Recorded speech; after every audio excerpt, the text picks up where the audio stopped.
Lara Pelikan je pravkar zaigrala skladbo Harlekin Žarka Živkoviča. Poleg rednega izobraževanja se je harfistka Lara Pelikan udeležila še številnih izobraževanj za mlade glasbenike, pridobljeno znanje je že večkrat pokazala. Uspešno se je predstavila na različnih domačih in mednarodnih tekmovanjih, kjer je osvojila več nagrad ter zlatih, srebrnih in bronastih plaket. Med svoje posebne uspehe pa šteje Prešernovo nagrado Akademije za glasbo.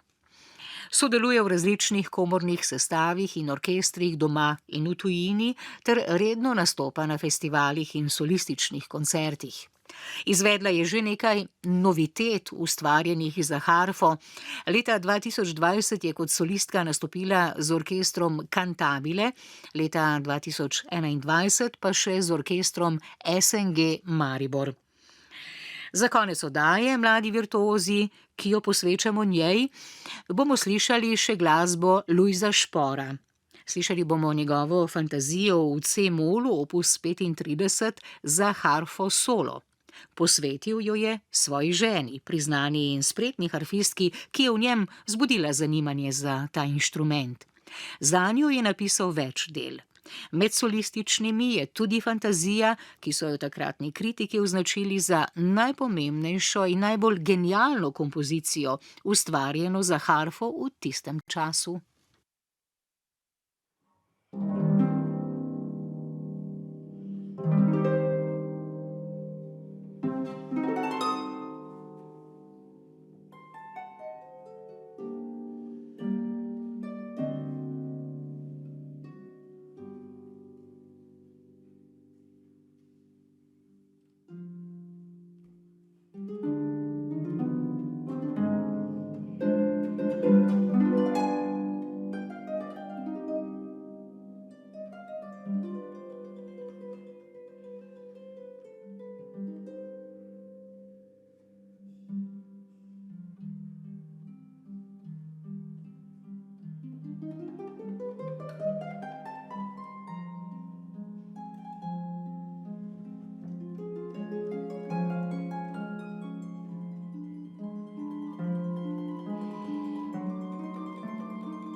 Slišali smo še fantazijo v C-molu, opus 35 za harfo solo Lojza Špora v izvedbi Lare Pelikan, ki smo jo predstavili v današnji oddaji Mladi virtuozi. Slišali smo posnetek koncerta, na katerem je harfistka nastopila 13. maja v Rdeči dvorani ljubljanskega magistrata kot del cikla Solo Edda Kamera Akademije za glasbo. Oddajo je pripravila Vesna Volk. Adelin. Vesna Volk kandidira na neki listi. Tretji program. Za občinsko svetnico.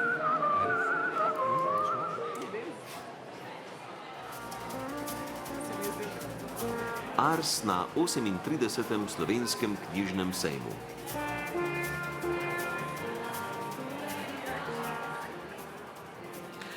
Znova se selimo na gospodarsko razstavišče na Slovenski knjižni sejem. Na pisateljskem odru se bo vsak hip začela slovesna prireditev, na kateri bosta podeljeni nagrada za najboljši knjižni prvenec leta in nagrada Radojke Vrančič za najboljšega mladega prevajalca. Prireditev bo vodil Igor Velše. Spoštovani poslušalke in poslušalci pred radijskimi sprejemniki, spoštovani obiskovalke in obiskovalci Slovenskega knjižnega sejma, lepo pozdravljeni. Na odru Društva slovenskih pisateljev na gospodarskem razstavišču začenjamo slovesno prireditev, na kateri bosta podeljeni pomembni priznanji za področje leposlovnega ustvarjanja. Nagrada Radojke Vrančič, priznanje za mladega prevajalca oziroma prevajalko in nagrada za najboljši knjižni leposlovni prvenec leta. Podelitev poteka v neposrednem prenosu tudi na tretjem programu Radia Slovenija, programu Ars. Začeli bomo z nagrado Radojke Vrančič, ki jo Društvo slovenskih književnih prevajalcev za posebno uspele prevode leposlovnih, humanističnih in družboslovnih besedil iz tujih jezikov v slovenščino podeljuje prevajalcem starim do 35 let. Komisija za nagrade in priznanja pri Društvu slovenskih književnih prevajalcev v sestavi predsednik dr. Štefan Vevar, Vasja Bratina, Saša Jerele, Marjanca Mihelič in Maja Šučur je za dobitnico nagrade za leto 2022 izbrala prevajalko Živo Čebulj. Nagrado si je prislužila s prevodom pesniške zbirke Ondrej Šedit Ubesediti pesem. Knjiga je izšla pri književnem društvu Hiša poezije. Nagrado bosta podelila Tanja Petrič in Štefan Vevar.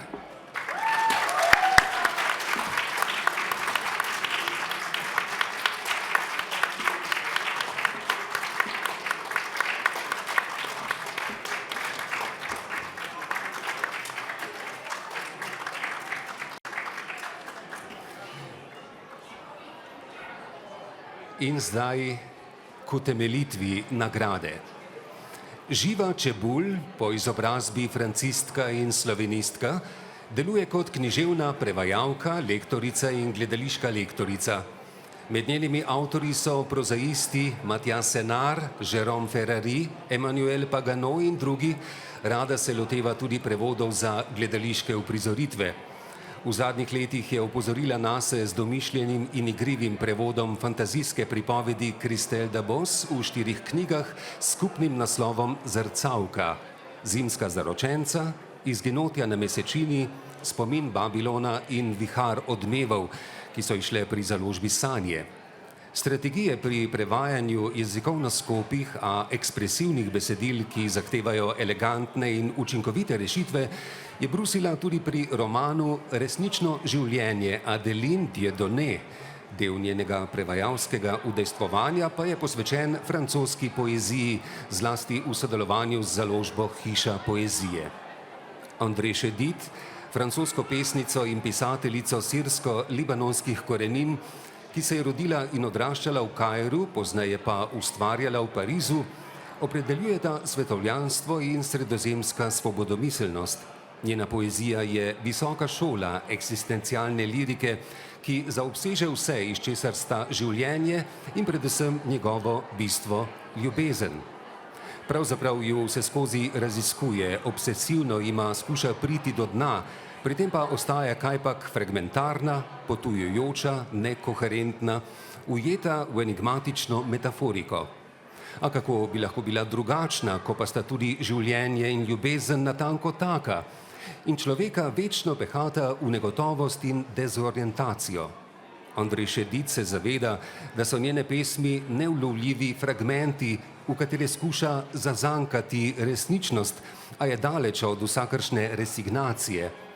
Vsa njena lirika je velik angažma za življenje, angažma za ljubezen. V svojem pesniškem lovljenju neulovljivega se čuti uresničeno. Poezija osmišlja njeno biti in ji daje zavetje pred smrtjo, ki je prav tako njena velika tema. Poezija je njen edini pravi dom. V dom André Chédid je vstopila prevajalka Živa Čebulj in se v njem dobro znašla. Lirika zahteva gospodarnejšo rabo jezikovnih sredstev in večjo slogovno okretnost, a to še ni vse. Zgolj s tem bi hitro zmanjšali razumljivost prevoda v primerjavi z izvirnikom, zato je treba poseči tudi po miniaturnih slogovnih ekvivalentih, a se pri tem ne oddaljiti od sporočila. S tako slogovno travestijo ohranimo naravno dikcijo prevedenega besedila, estetski naboj, sporočilno moč in z izvirnikom primerljivo razumljivost besedila. Ta razlaga po svoje že nakazuje pot, ki jo je o prevodu poezije André Chédid prehodila Živa Čebulj. Nakazuje odlike, ki se jim je na njej približala. Njene prepesnitve se premišljeno izogibajo pa s tem, ki jih notranji logiki slovenščine nastavljajo zakonitosti francoske skladnje in oblikoslovja in obrnjeno, ter navdihnjeno izrabljajo potenciale ciljnega jezika, gibkost in bogatstvo njegove pridevniške in glagolske izraznosti. Ob spoštljivem tipanju za sporočilom, ki mora zmeraj ostati le nakazano, prepuščeno refleksiji, intuiciji, temperamentu bralca, si vse skozi prizadevajo za ritmično valovanje in zvočno polnost, ki ostajata samostojna elementa na novo ubesedenih pesmi. Čeprav je namreč svobodni vers odprta oblika, brez vnaprej določene rimske in metrične oblike, v svoji prostosti vendarle ni poljuben, temveč ga vodijo in urejajo drugačna določila. Ritem, zvočna izraznost, dolžina in kratkost verza. Skratka, druga vrsta usklajenosti in dinamike, kar je za prevajalca prav tako velik izziv. Komisija ocenjuje, da se je Živa Čebulj z njim uspešno spoprijela. Dosegla je, da se lahko tudi bralec slovenskega prevoda tej poeziji z zaupanjem prepusti in dovoli, da njena atmosfera deluje nanj z zanosom, veličino, patosom, brez drobnjakarskega iskanja poante v posameznih pesmih.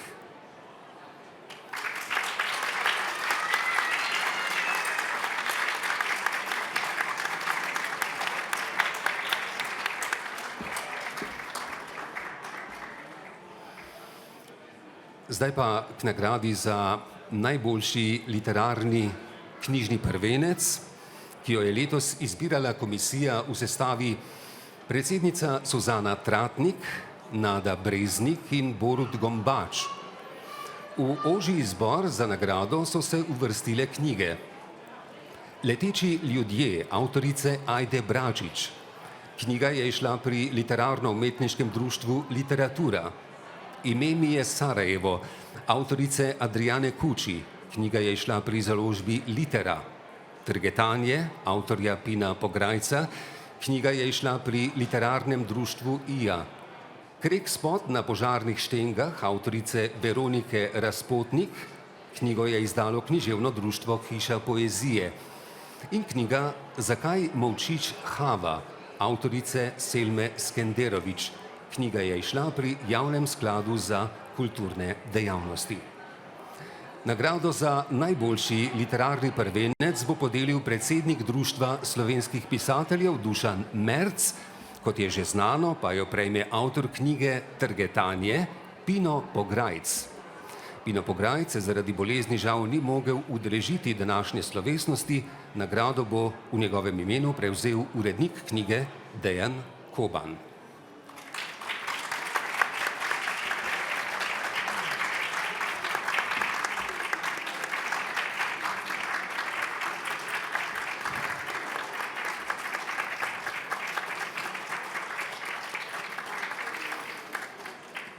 Žirija je svojo odločitev utemeljila z naslednjimi besedami. Pesniški prvenec Pina Pograjca Trgetanje s polnokrvnimi podobami, boleče verističnimi opisi, neizprosno ekspresivnim podajanjem življenjske zgodbe, trzajočim ritmom in drgetavo zvočnostjo do krvi zareže v kožo in meso, in to dobesedno. Ko ostrina pisala ni bila dovolj, sem uporabil zobe. Ostrina pisala še bolj kot na simbolni oziroma metaforični ravni pretrese na fizični. Verzi se namreč velikokrat vzpostavljajo in razkrajajo skupaj s telesom. Včasih je koža nevidna, nerazpoznavna, neločljiva od razkroja in so besede tako krhka tkanina, da jo strga že izdih. Ali v bolj radikalni varianti, če bi sledil instinktom, bi si roko odgriznil do konca. Čeprav se zlasti v prvi polovici knjige zdi, da gre za eno samo dih jemajočo pripovedno celoto, zgodbo, ki jo z vsako novo pesmijo dopolni, nadgradi ali razsvetli nova slika oziroma nov vidik, je vsaka pesem hkrati tudi svet zase. Slednje omogoča Pograjčev izrazit občutek za sugestivnost, ekonomičnost besed in empatijo. Tako je recimo v eni izmed pesmi, ki govorijo o materini težki bolezni, zapisano: Kradem bolečino, za katero ne vem, ali jo lahko prenesem. Zbirka izžareva naelektreno čutnost, razžarjenost. Poročil bi se z njegovimi prsti, močnimi, razbeljenimi. Kdaj tudi srh, toda nikoli patetičnosti ali samopomilovanja. Celo takrat ne, ko se zdi, da podobe, misli in občutja kar same neustavljivo vrejo iz ust.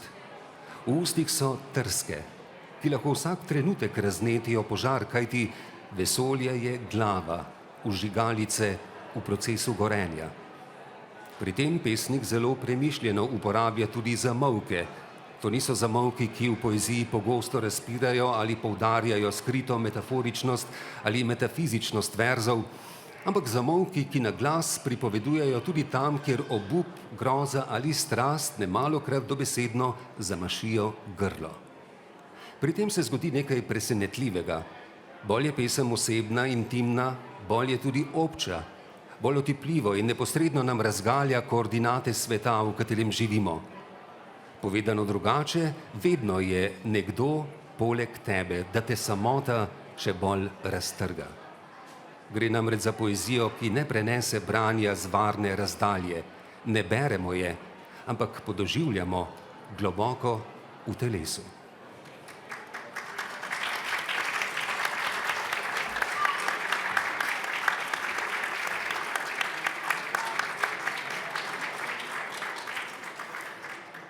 Spoštovani obiskovalke in obiskovalci knjižnega sejma, spoštovani poslušalke in poslušalci pred radijskimi sprejemniki, v nadaljevanju bomo besedo prepustili poeziji in dobitnici nagrade Radojke Vrančič, priznanja za mladega prevajalca.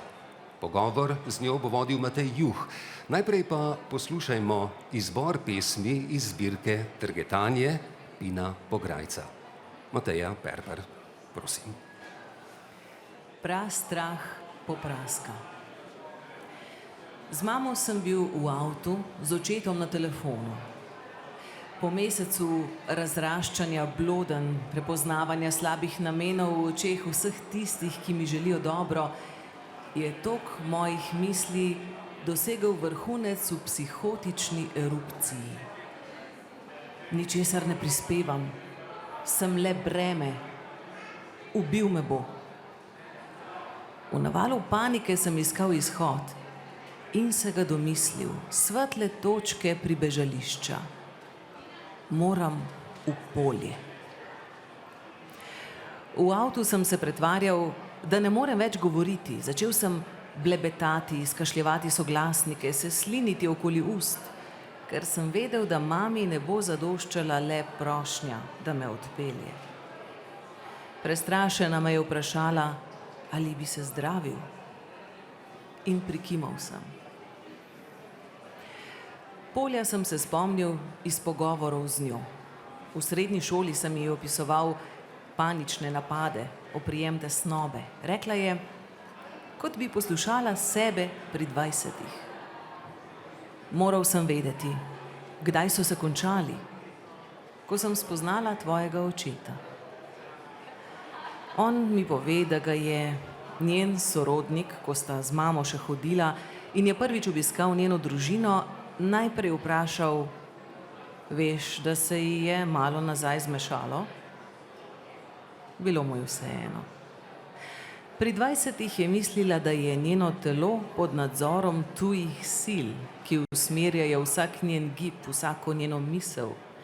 Šele po zdravljenju v polju je zopet razumela, da je njeno telo res njeno. Ko sem prišel v bolnico, sem se moral sleči, obleči v belo pižamo in izročiti telefon. Izza zaklenjenih vrat zaprtega oddelka so prihajali živalski kriki. Odprli so vrata, zvočni zid, in vame se je zaletela norišnica. Pospremili so me do moje postelje. Vsaka oseba je v mojih očeh igrala skrbno izbrano vlogo. Varnostnik, medicinska sestra, tihi morilec, mladi prijatelj, lepa skušnjava, grdi vreščač in mnogi drugi, ki so orkestrirali le zame izbran Trumanov šov. Pred psihozo ne moreš zbežati. Lahko jo le za krajši čas zamakneš. Zato se je morilska sla zunanjega sveta preslikala na mikrokozmos zaprtega oddelka. Ponoči sem slišal vpitje in bil prepričan, da zdravstveni tehniki odirajo kožo pacientom, ki nimajo družin. Vračala se je misel, ubili me bodo. Ko sta me obiskovala starša, sem jima svetoval, naj govorita tiše, ker vse slišijo, vse slišijo. Ko me je obiskal brat, sem zmedeno zrl v njegove solze. Sedel sem v kadilnici, strmel v grafit He's right behind you in naprej pletel zgodbo. Trumanov šov se končuje. Vsi gledalci so spregledali, kakšno neproduktivno bitje sem. Človeški odnosi temeljijo na transakcijah in jaz ne morem ponuditi ničesar. Svojim bližnjim sem v breme in nepopisno sramoto. Zgolj širim razočaranje, bedo, zlo Pandorine skrinjice. Vse telo je zgrabil krč. Prehiteti moram odiralce kože. Prosil sem, ali si lahko sposodim svinčnik. Zadnje dni sem napisal nekaj pisem, zato se sestram ni zdelo čudno. Šel sem na stranišče, prelomil svinčnik in skušal priti do žile na roki. Ko ostrina pisala ni bila dovolj, sem uporabil zobe. Na nobeni točki nisem čutil bolečine. Ko sem roko že povsem razmesaril in se spomnil, da me tako ali tako snemajo in vidijo vsak moj korak, da v živo gledajo prenos kamer in se režijo, da me bodo ustavili in mučili tik preden se sam pokončam, sem stopil iz stranišča. Bil je čas kosila, vsi so bili v jedilnici, na hodniku je bil zgolj pleskar, ki je popravljal barvo stene, na katero je nekdo dan prej verjetno sral. Z razparano roko in s krvavimi usti sem ga zmotil. Pomagaj mi. Opotekel se je. To ti pa jaz ne morem. Da so me odpeljali na urgenco, je trajalo 1 uro. Da so me odvezali od postelje, je trajalo 3 dni. Da sem zaključil zdravljenje, 6 mesecev. Da se je zacelila rana na roki, 1 leto. Da sem se zacelil duševno, 2. 3 leta stabilnosti so moj največji dosežek. Brisanje prastrahu je šel po teku. Hvala, Mateja Perper.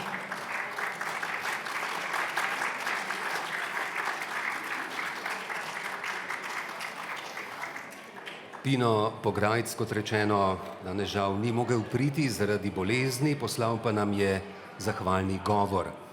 Takole je zapisal.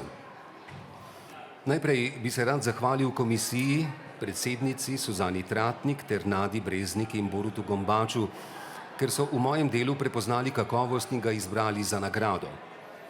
Za nastanek targetanja in vsem, ki so zaslužni, da sem stopil na pot pisanja, sem se zahvalil že v zahvalnem pismu, ki je v črni kuverti vstavljeno na konec moje zbirke, a to je izvrstna priložnost, da zahvale ponovim ustno.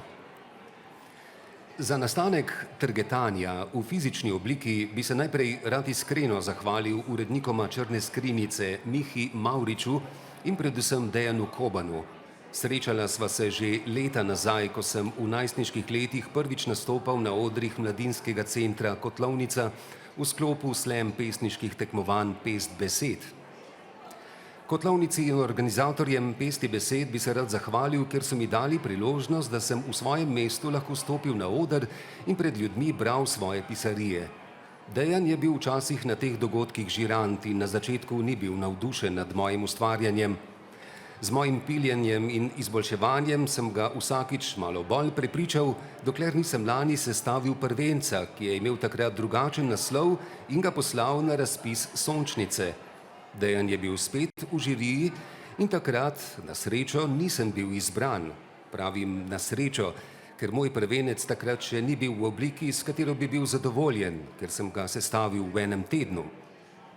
Dejan me je kljub zavrnitvi na natečaju povabil v krog svoje zelo mlade založbe Črne skrinjice. S tem mi je omogočil, da še 1 leto delam na zbirki. V tem času mi je bila v neizmerno pomoč pesniška kolegica in dobra prijateljica Veronika Razpotnik. Njej sem hvaležen za vso spodbudo in vedno konstruktivne komentarje. Spoznal sem jo na pesniških delavnicah Braneta Mozetiča, kot tudi mnoge druge pesnike in pesnice, ki s svojimi komentarji izboljšujejo moje ustvarjanje. Njihovo, kot tudi mentorjevo, Branetovo mnenje zelo cenim in se jim zahvaljujem za vsako besedo. V 1 letu je z veliko preurejanja, dodajanja, odstranjevanja moja zbirka, preimenovana v Targetanje, dobila svojo končno obliko. Za odlično lekturo bi se zahvalil Jerneju Županiču. Za obliko zbirke bi se zahvalil Jani Kumberger, ki je za celostno podobo knjig, izdanih pri Črni skrinjici, zasluženo prejela priznanje Oblikovalski dosežek 2022, ki ga je podelilo Društvo slovenskih oblikovalcev. In še enkrat bi se rad zahvalil Dejanu, ker neutrudno ustvarja in organizira dogodke na področju literature in umetnosti, saj me to, kje bi svoj prvenec predstavil in bral, ni niti malo skrbelo. Ne vem, če bi si lahko želel bolj angažiranega urednika in urednika, ki bi bil bolj odprt za vsako zamisel. Ko sem razmišljal, kako sem prišel do tega, da me pisanje tako izpopolnjuje, sem se spomnil spodbude srednješolske profesorice za slovenščino, ki nam je dajala pluske, če smo oddajali hajkuje na natečaj. Oddajal sem jih. Nekega poletja, ko sem poslušal Adija Smolarja, pa sem pomislil, kaj če napišem svojo pripoved v ritmu 20 ljubic. Napisal sem šaljivo, vulgarno besedilo in ga nesel svoji uglajeni profesorici Stanislavi Židan, ki je bila nad pesmijo navdušena in me do konca srednje šole spodbujala in mentorirala, za kar sem ji iskreno hvaležen. Vrnil sem se še bolj v preteklost in se spomnil, da sem prvo pesem napisal že prej. V osnovni šoli me je spodbudil natečaj, ki ga je organizirala knjižničarka naše osnovne šole v Kamniku.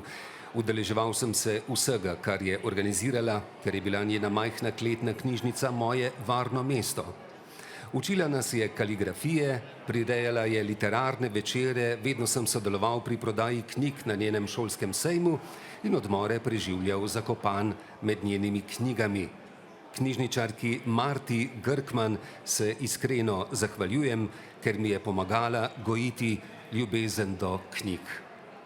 Razumem, da se ljudem lahko moja knjiga o branju zelo upira. Vsebuje teme, ki so ponekod še zelo tabuizirane, so pa teme, ki so deli mene in zgodbe, ki sem jih živel. Bolezen v družini, kvir identiteta in duševna bolezen so človeške izkušnje, o katerih bi morali govoriti več. Duševna bolezen je velika tema te zbirke, predvsem moja izkušnja poskusa samomora, ki jo je sprožila psihoza. Na predstavitvenem večeru mi je prijateljica povedala, da ji je bilo odvratno poslušati o tem, ker ne razume, zakaj nekateri lahko to preživijo in o tem pišejo, za nekatere pa to pomeni absoluten konec. Zdi se mi, da nam govorjenje in pisanje o teh stvareh omogočata, da jih poskusimo razumeti. Včasih nas celo naučita, kako jih preprečiti. Imam to srečo, da o tem pišem z distance. Nekaj dni pred predstavitvijo je prijatelj omenjene prijateljice storil samomor. En teden, preden si je vzel življenje, je v Facebook skupino z LGBT prijazne nastanitve napisal, da išče novo stanovanje. Domnevam, da je iskal tudi zatočišče. Zahvalil bi se rad še prijateljicam in prijateljem, ki me podpirajo vsem, kar počnem in bogatijo moje življenje. Še posebej ob izidu zbirke sem ugotovil, kakšno srečo imam, da me obdajajo tako čudoviti ljudje. Na koncu pa bi se seveda zahvalil še svoji družini, ki je vedno podpirala mojo umetniško dejavnost. Kljub nestrinjanjem, ki jih imamo, in preteklosti, ki ni bila vedno rožnata, jih imam rad, jih cenim in sem hvaležen, da sem zaradi njih še na zemlji in mi nikoli ne bo treba iskati drugega zatočišča.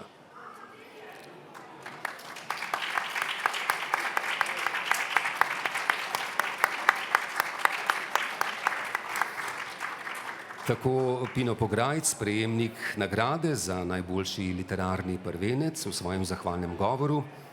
Zdaj pa k dobitnici nagrade Radojke Vrančič, Živi čebulj, s katero se bo pogovarjal Matej Juh.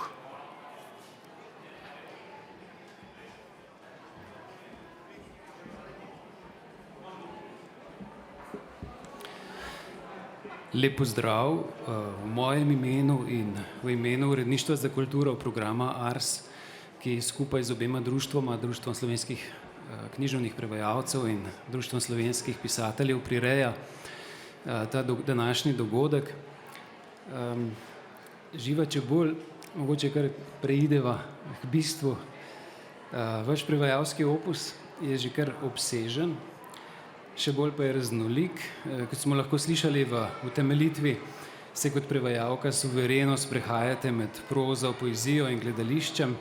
Vsaka izmed omenjenih ustvarjalnih oblik predpostavlja precej različen pristop do jezika.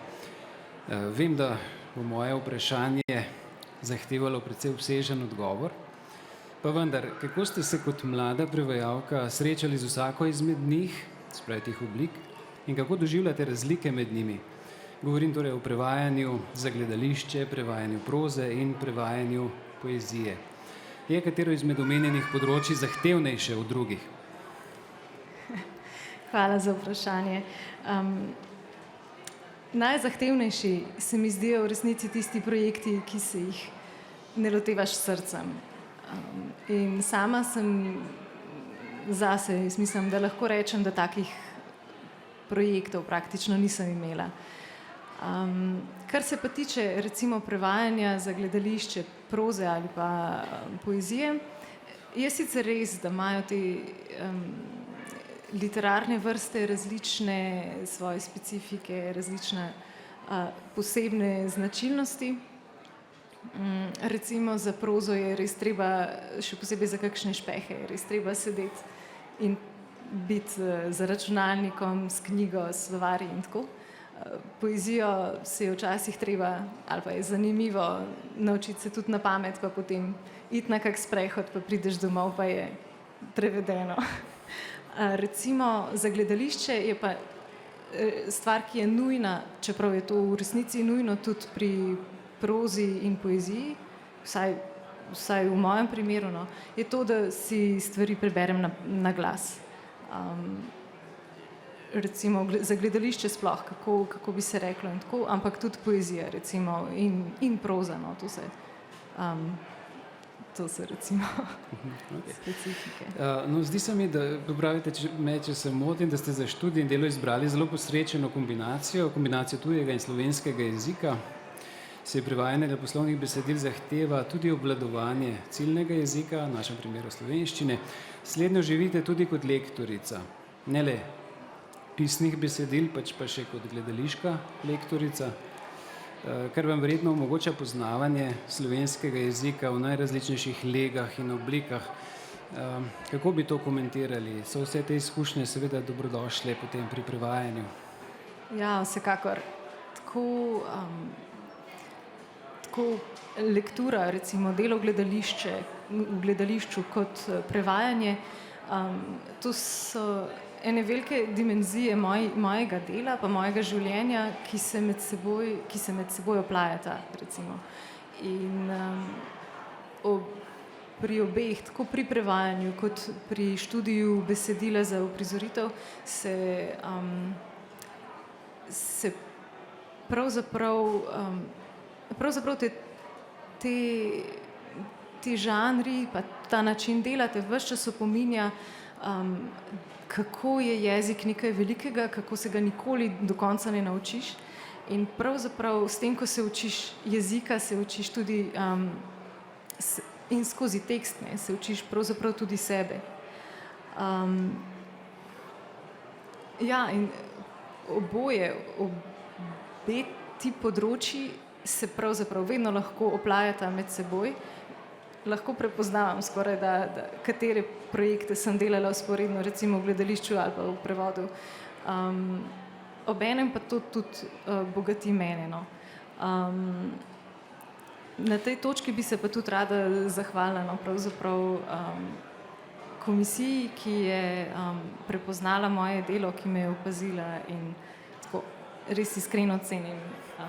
Obenem sem pa zato hvaležna tudi zato, ker ta nagrada, jaz je ne jemljem čisto samo zase, ampak tudi za svojo avtorico, se pravi za Andrej Šedit. In se mi, pa ne, da Andrej Šedit recimo, da je avtorica, ki bi potrebovala nagrado, je pa avtorica, je pa ta nagrada nekako mogoča in ji tudi daje malo več prostora in pozornosti. In ne vem, recimo ta avtorica je takšna, ki je absolutno dobrodejna recimo za naš prostor in nujna, tako da sem vesela tudi za to. Moje naslednje vprašanje je malce drugačno od tega, kar so se prej zmenili, ampak se mi je porodilo zdaj. Skratka, pri gledališču seveda imate neposreden odziv pri igralcih, kako prevod zveni, tudi verjetno dobite odzive od njih. Kako pa je pri poeziji? date komu prebrati recimo prevode svojih pesmi, pač izbrane avtorice ali avtorja, da imate to še recimo drugi pogled na prevajanje? Ja, seveda. Dam. Dam. Tukaj je... Pa vam je to pomembno, recimo?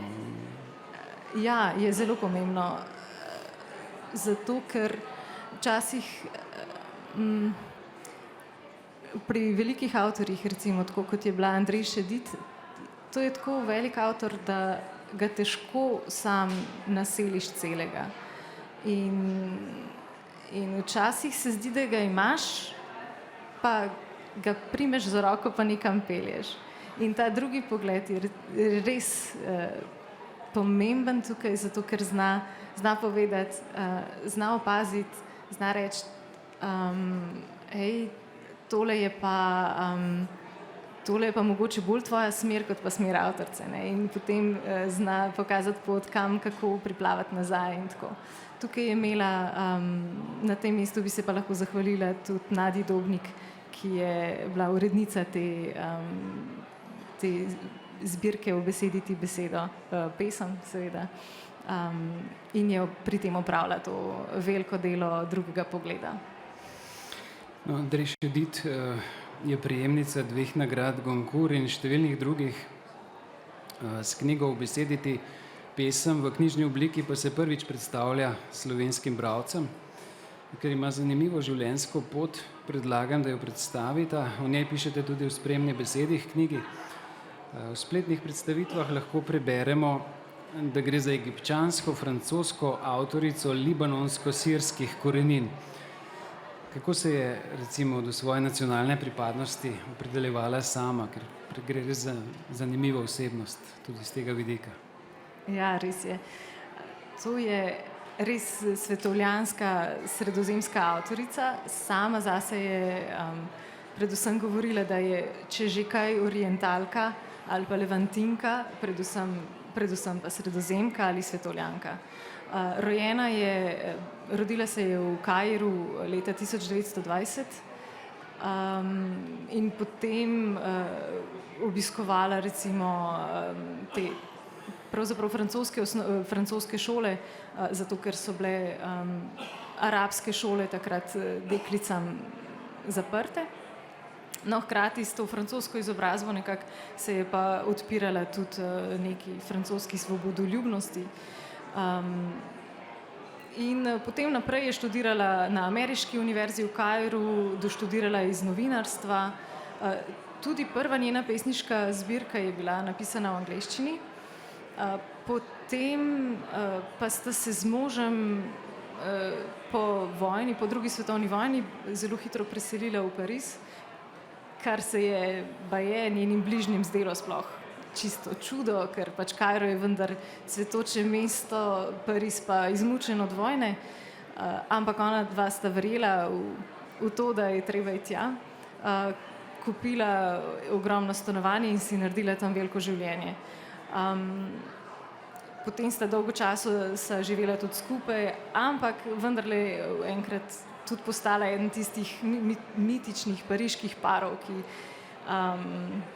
ki se ljubijo, ki si delijo nekako življenje, pa vendar ne živijo skupaj, recimo tipa Jean-Paul Sartre ali pa in Simone de Beauvoir. Tako sta tudi Šedida, se pravi Andrej Šedit in mož Louis Šedit, živela nekaj časa skupaj, potem pa vsak na svojem velikem kraljestvu ali pa malem kraljestvu.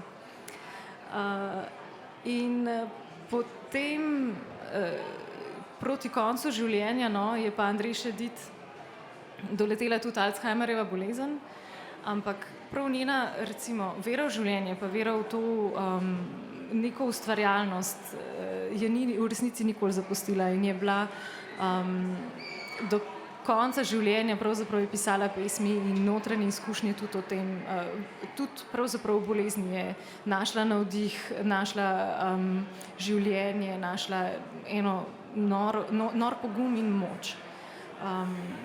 No evo, pokopana je, se pravi, umrla je leta 2011 in pokopana na Montparnassu, kjer si je zakupila sebi in svojemu možu že v 80 letih, po mojem, en grob.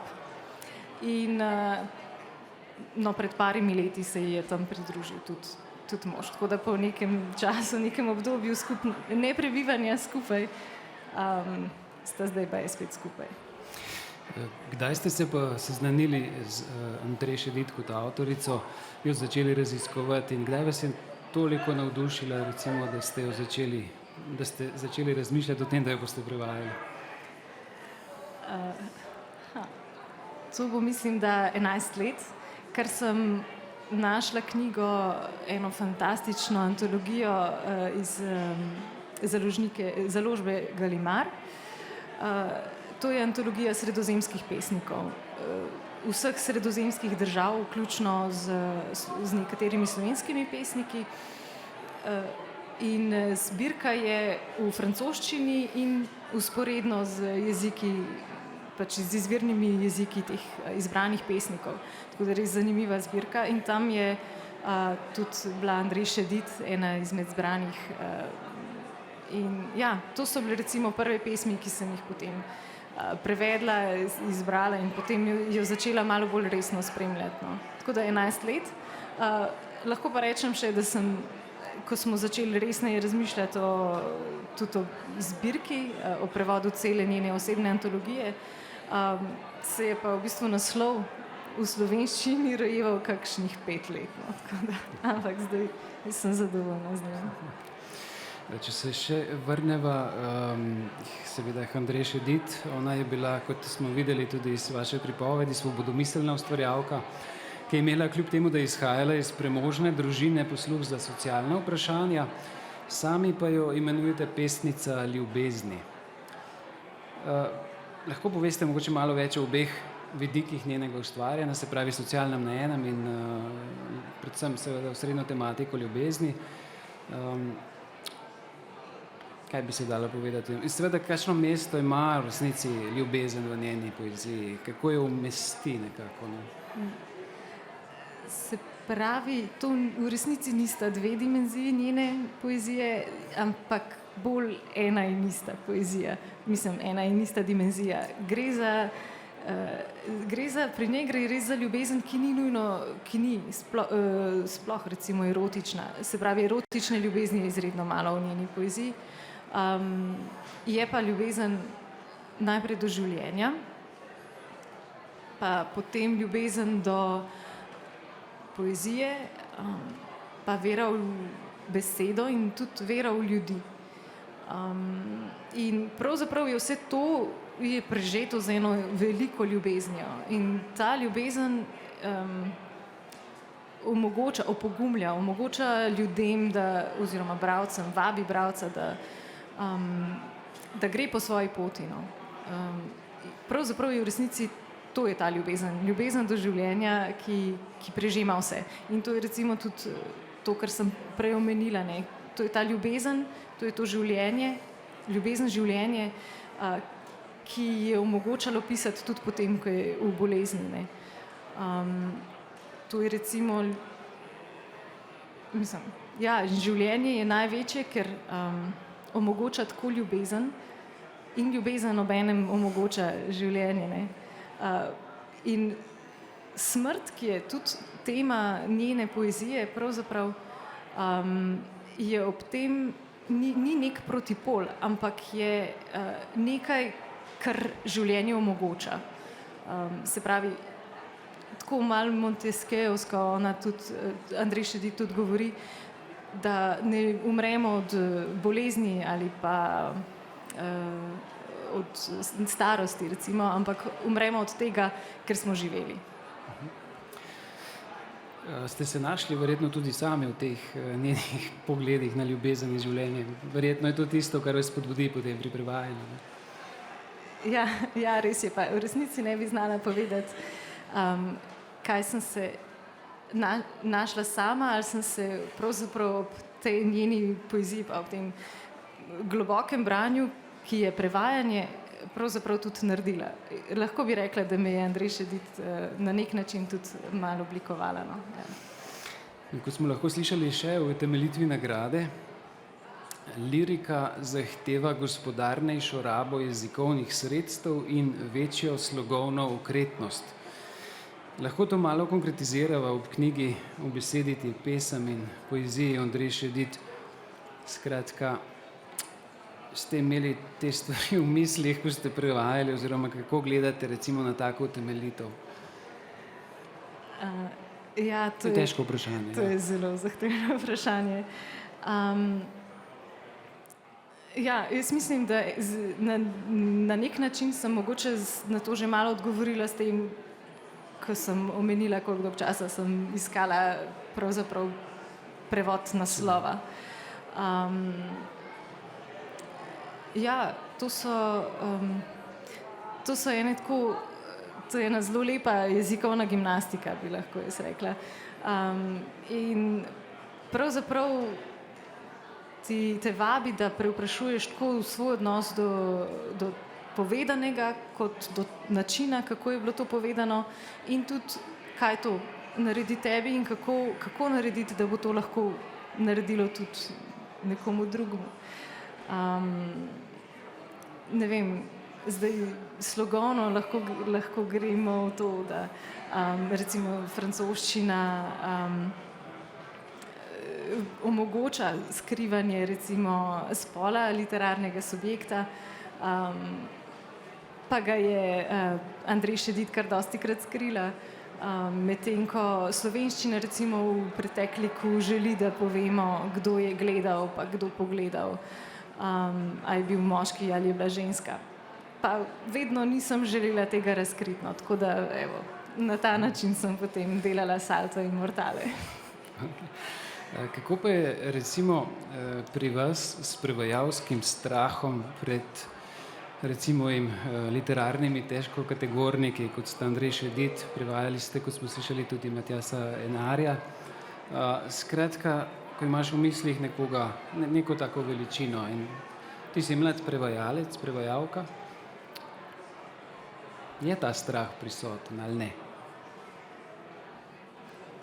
Ne vem, jaz mislim, ja, mogoče je strah prisoten, preden se ga lotiš, preden skočiš v vodo in plavaš. Potem, ko pa plavaš, pa plavaš, pa ne razmišljaš o tem, kako boš plaval.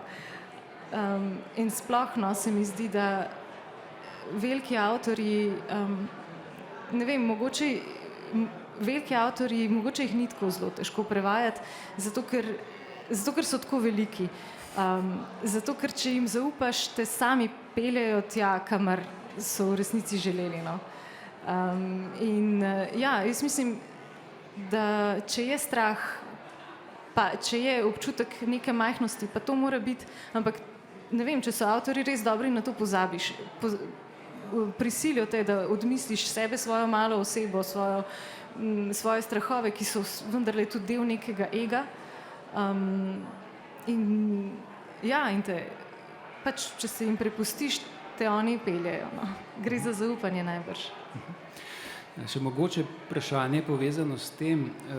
Z Nives Vidrih, Sovretovo nagrajenko, sva se v enem od radijskih literarnih večerov pogovarjala tudi o tem, kako pravzaprav pomembno pri prevajanju je, da prevajalec zadene občutek recimo prevajanega avtorja.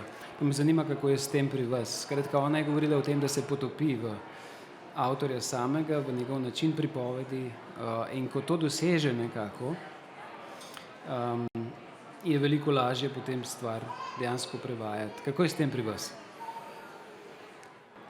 Ja, ne vem, ja, najbrž je podobno.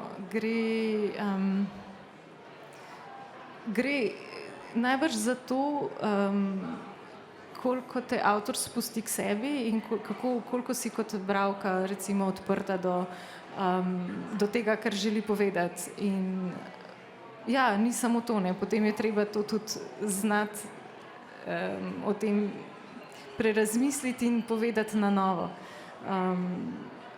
Tako da, ja, nekateri avtorji se upirajo, ampak vse to je zanimivo, no. Se mi zdi, da najboljši prevodi so, oziroma ja, najboljši projekti, najboljši avtorji in najboljši prevajalski projekti so tisti, ki ti ki so pač večji od tebe, zato da lahko do njih zrasteš. Je Ondrej Šedid vaša najljubša avtorica, ki ste jo prevajali doslej? Ja, v tem trenutku zagotovo, absolutno. Tudi še zato, ker jo še naprej prevajam, še drugi del te osebne antologije bo, tako da ja, sem še vedno noter in plavam. No, prosil bi vas pa zdaj še za nekaj besed o izboru poezije, ki jo bomo slišali v nadaljevanju v interpretaciji Mateje Perpar. Skratka, ta izbor ste opravili vi. Ja, tako je.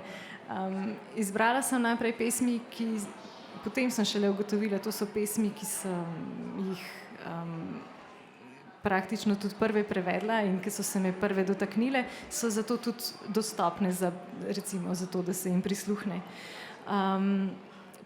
Po drugi strani je pa to obenem tudi izbor, ki nakazuje, kako zelo lahko opogumlja ta poezija Andrej Šedid. In recimo izbor se začne z Drugim življenjem, ki govori o Ikarju. To je pesem, malo daljša pesem, ki je razdeljena na 4 dele. Prvi del je glas sonca, ki vabi. Drugi del so vsakdanji glasovi, ki z nekimi floskulami skoraj da držijo človeka, naj nikamor ne hodi. Potem tretji del je potem spet sonce, ki se oglasi, in v 4. delu Ikar, ki se odloči, da gre. Sicer vsi vemo, kakšna je bila Ikarjeva usoda, recimo, ampak je pa letel, ne. In gre za ta pogum, no. Tudi vse pesmi naprej v tem izboru govorijo o nekem pogumu, oziroma ne govorijo o pogumu, ampak opogumljajo bralca in govorijo pa predvsem o življenju, o veri v življenje, o veri v ljubezen in tudi o veri v ljudi. Mateja, zdaj pa prosim za te pesmi. Glas sonca. Poslušaj me, ker ti lahko me slišiš. To vidim po tvojih begavih očeh. To vidim po tvojih napetih rokah, kadar besede so uborne in na to, kakor listje, ki lahko samo odmre. To čutim po dihu, ki te prevzame in te zapusti, kakor bi od tebe odletele ptice. Poslušaj me, ker ti lahko izstopiš iz svojega mesa in iz svoje hiše, kakor bi sveži mrtvec izstopil iz svojih povojev. Ti lahko me slišiš. Ti, ki veš, da pšenični klasi vsak zase ne bodo več pripovedovali o zemljinem spevu.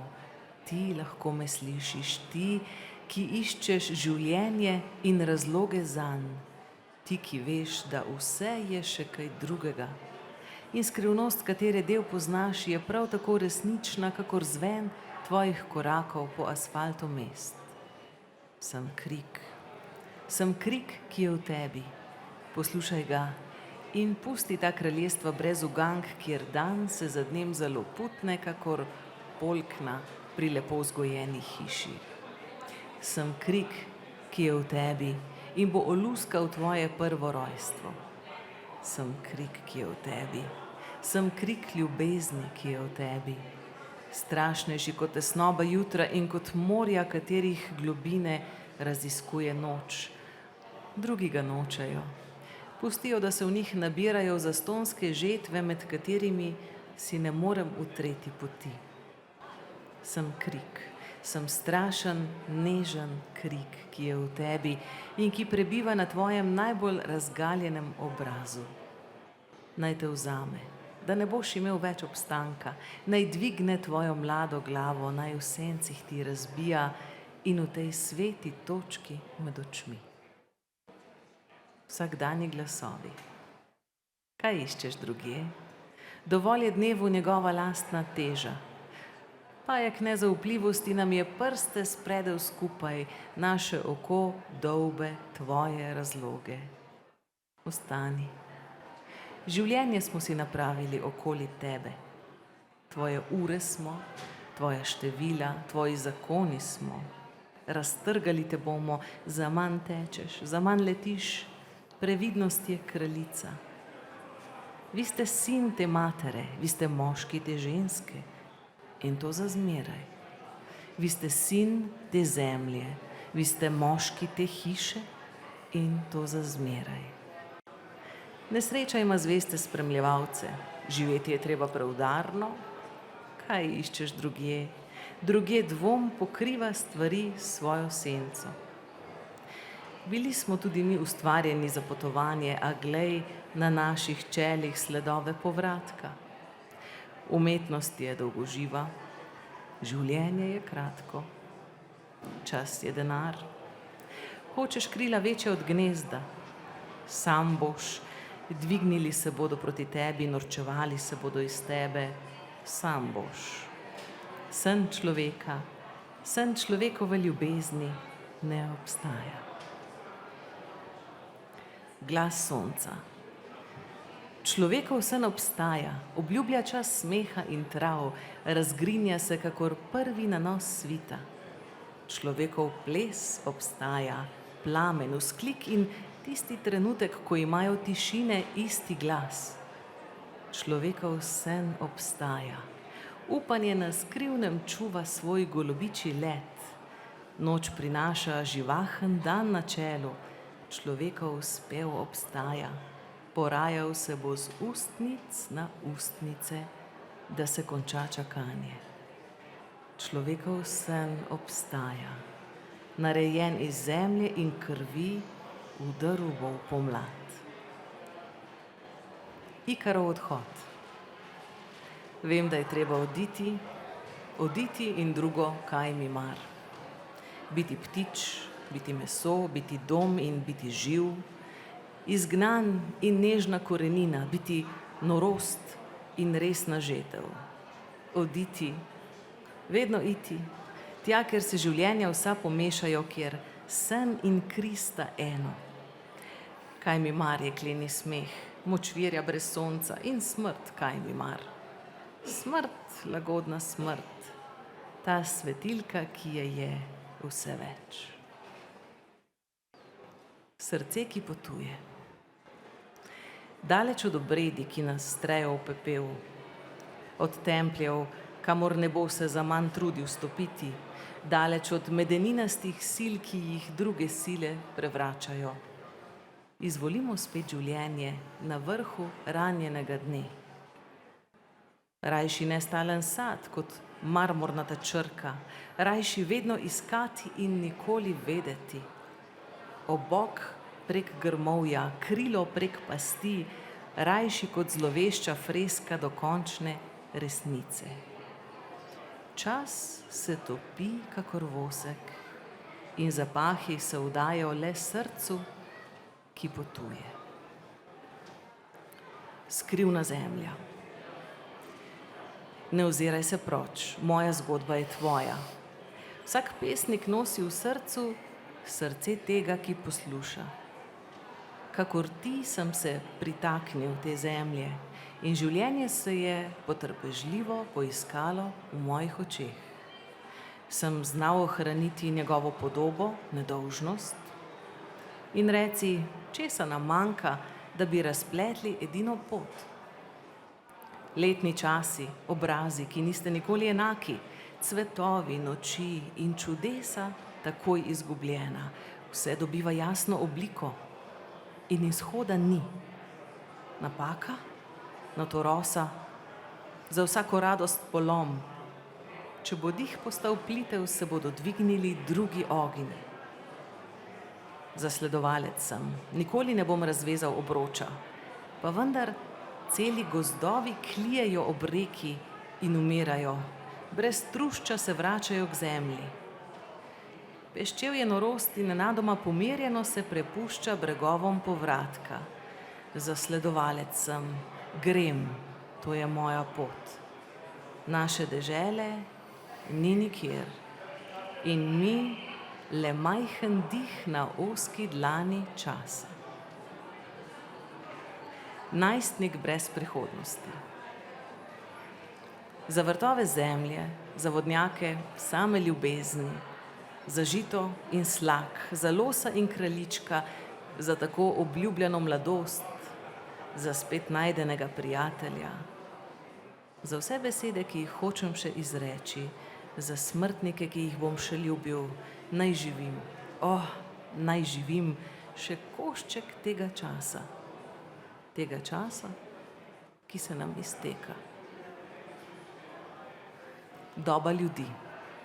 Ker vem, da nam bo vzeta, očarano verjamem v našo dobo in v to, da naša srca vsakič zavrnejo dokončni polom, da jutri lahko šteje, ko je vse zapuščeno, da smo skupaj, izgubljeni in razumni, zanosni in vsakdani in da ljubezen ostaja tudi, ko izgubiš ugled.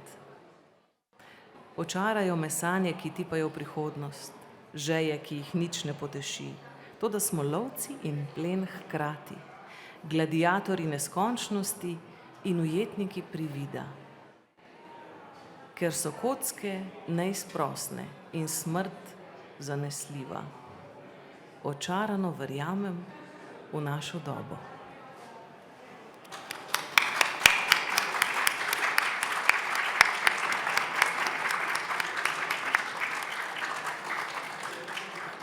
Hvala, Mateja.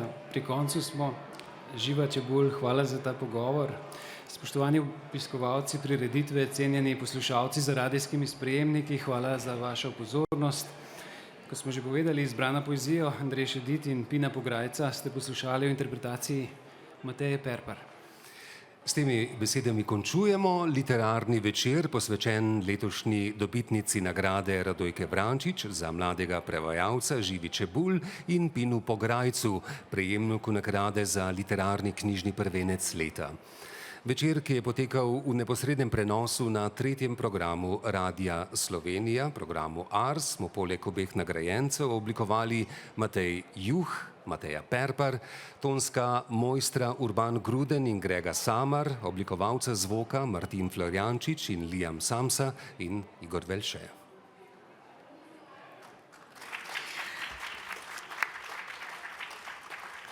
Znova smo v domicilnem studiu programa Ars Radia Slovenija v Tavčarjevi ulici. Torej, večerni spored bomo nadaljevali z oddajo Odprta knjiga. Na sporedu bo že 34. odlomek iz biografskega romana Kot bi luna padla na zemljo. Roman Tadeja Goloba bere Milena Zupančič.